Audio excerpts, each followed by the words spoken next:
వామ్మో శివరాత్రి రాకనే పాయే ఎండలు సుర్రుమంటున్నాయి అబ్బా. దాటిందంటే కష్టమే ఉన్నది. రోడ్ల మీద జనం తిరుగుడు పల్చగైతుంది, బండ్ల రువ్వడి తగ్గుతుంది, కూల్ డ్రింకులు జ్యూసులకు గిరాకీ పెరుగుతుంది. పొద్దుముకి జరంత చల్లబడ్డా రాత్రి ఉబ్బరీత తప్పుతలేదు. ఫ్యాన్లు 5వ నంబర్కి వస్తున్నాయి, కూలర్లు ఏసీల వాడకం పెరగనే వట్టే. ఇది మన కాడ గాడ చూడుండ్రి ఇంకెట్లుందో.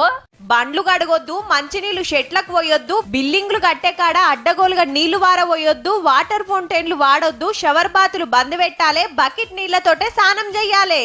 రూల్ తప్పిండ్రంటే 5,000 దండుగా. మనతన కాదుల్లో కర్ణాటక రాష్ట్రం బెంగళూరులో పెట్టిండ్రు వాటర్ బోర్డోళ్ళు.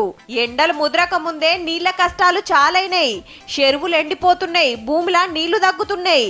చాలా పొదుపుగా వాడుకోవాలని జాగ్రత్తలు చెప్తున్నారు ముందే. పోయినేడు చూడలేదా, పట్నమంతా 14,000 బోర్లు ఎండిపోతే శితం తిప్పలబడ్డారు. బొట్టు బొట్టు బంగారమే అయింది. అప్పుడు సుత గిట్లనే కండిషన్స్ పెడితే కొంత నీళ్ల కష్టాలు తప్పినాయి. ఇప్పుడు మల్లోపారి గా పరిస్థితులకు పోవద్దని ముందే జాగ్రత్త పడుతుర్రన్నట్టు. మనతన ఏం లేదు కదా అని లాపరవ చేయకుండా ఎండాకాలం వెళ్లేదాకా మీరు సుత నీళ్లు జాగ్రత్తగా వాడితే మంచిది.